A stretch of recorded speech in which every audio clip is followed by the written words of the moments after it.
संविधान चालू है उसमें बोलने की संधि आपने दी थी, इसलिए मैं आपका आभार हूँ। मैं सतारा लोकसभा महाराष्ट्र से आता हूँ, जहाँ कुश्ती का पहला मेडल 1952 साल में खाशाबा जादव ने जीत के लाया और उसके बाद में 42 साल पूरे भारत में एक भी पर्सनल व्यक्तिगत पदक नहीं मिला।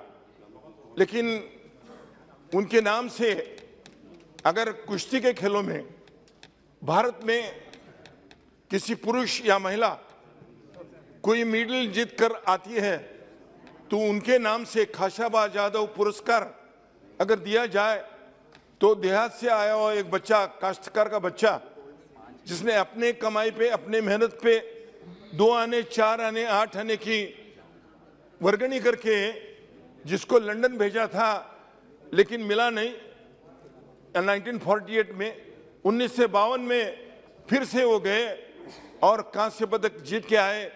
उनके नाम से अगर कई एक आधा पुरस्कार भारतीय कक्षा पे अगर देने की कोई एक योजना खेल मंत्रालय बनाती है तो हम पूरे महाराष्ट्र के लोग और कुश्ती प्रेमी उनके आभारी रहेंगे।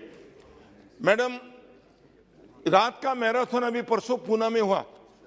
दिन में शहरों में मैराथन करना उचित नहीं होता है, इसीलिए अगर ये परंपरा पूना में मैराथन में, जिसकी शुरुआत जब मैं पूना का डिस्ट्रिक्ट मैजिस्ट्रेट था तो मेरे मित्र सुरेश खलमाड़ी और आदरणीय तब के मुख्यमंत्री शरद पवार जी ने मैराथन के लिए जो सुविधा देकर चालू किया था वो दिन का मैराथन था, लेकिन अभी रात का मैराथन हो रहा है। अगर भारत देश के क्रीड़ा मंत्रालय में कहीं ये रात का मैराथन का शुरुआत जो हुआ उसके लिए पूना वालों का जो अब तक अनुभव है वो अनुभव लेकर ये कई जगहों में अच्छे देकर जाएगा। तो जिनको पुरस्कार मिले हैं वो इथियोपिया के लोग हैं। हमारे लोग भी अगर ट्रेनिंग दिया जाए और खुराक दिया जाए तो अच्छी तरह से ये जो मैराथन रेस है उसमें निश्चित तौर से भाग लेंगे। देहात में बच्चे आजकल फुटबॉल खेल रहे हैं। हालांकि मैं सिक्किम में था, उधर का राज्यपाल था, तो उसका स्पोर्ट जो है वो बच्चे भी अच्छी तरह खेलते हैं। भाईचंग भूतिया हो या पूरे उधर के जो खिलाड़ी है वो बचपन से ही खेलते हैं। अगर फुटबॉल की सुविधा ग्राउंड की, क्योंकि उसका एक ग्राउंड 1 एकड़ पे रहता है, अगर ग्रामीण भागों में ये सुविधा दी जाए तो बच्चे खेलेंगे।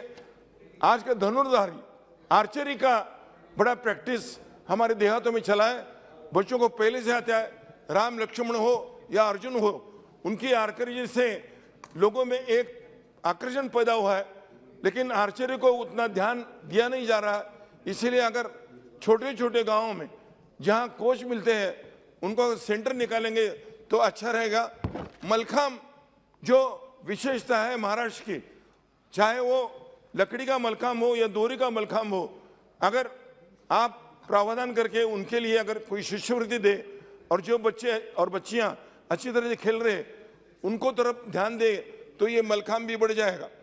बीसीसीआई आईसीसी की बात हुई, आदरणीय शरद पवार जी जब इसके अध्यक्ष रहे तो जिसने भी एक टेस्ट खेली है, ऐसे किसी भी एक व्यक्ति को पूरे जिंदगी में हर महीने में 25,000 रुपये की जो सेवा धन या जिसको पेंशन बोलते हैं वो देने की वजह से कई लोग जो क्रिकेट की तरफ आज जो माहौल पैदा हुआ है इसीलिए है कि खेलते हुए भी एडवर्टाइज से पैसे मिलते हैं, खेलने के बाद भी पैसे मिलते हैं, और अगर उनको रिटायर होने के बाद भी उनको 25,000 रुपये मिलते हैं।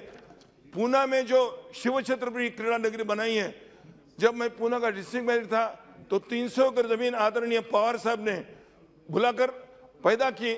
उसमें अभी महाराष्ट्र सरकार एक खेल यूनिवर्सिटी निकाल रहे हैं। अगर चाहे तो पतियाला का जो प्रावधान है, और हम जब भी सोचते हैं तो हमारे खिलाड़ी पतियाला जाते हैं, दूर पड़ता है। इसीलिए अगर जो श्री शिव छत्रपति क्रीड़ा नगरी पूना में है उसका अगर निर्धारण करें और जाकर देखें, 300 एकड़ जमीन है, 30 तरह के स्पोर्ट्स वहां चल सकते हैं। अगर भारत सरकार के एक टीम भेजकर कैसे उधर, जैसे मणिपुर में अभी एक स्पोर्ट्स यूनिवर्सिटी निकाली है, वैसे दक्षिण में पूना में बम्बई के पास जगह होने की वजह से और इंफ्रास्ट्रक्चर तैयार होने की वजह से खाली कोच और कुछ फैसिलिटी देंगे तो श्री शिवदर क्रीड़ा नगरी स्पोर्ट्स यूनिटी बनेगी और सब बच्चों को अच्छी तरह से एक सुविधा पैदा होगी। ये सुविधा देने की कृपा अगर करेंगे तो मुझे लगता है कि आज का जो ये प्रस्ताव है, ये प्रस्ताव में मुझे जो आपने संधि दी इसके लिए मैं आपका आभारी हूँ। धन्यवाद, नमस्कार।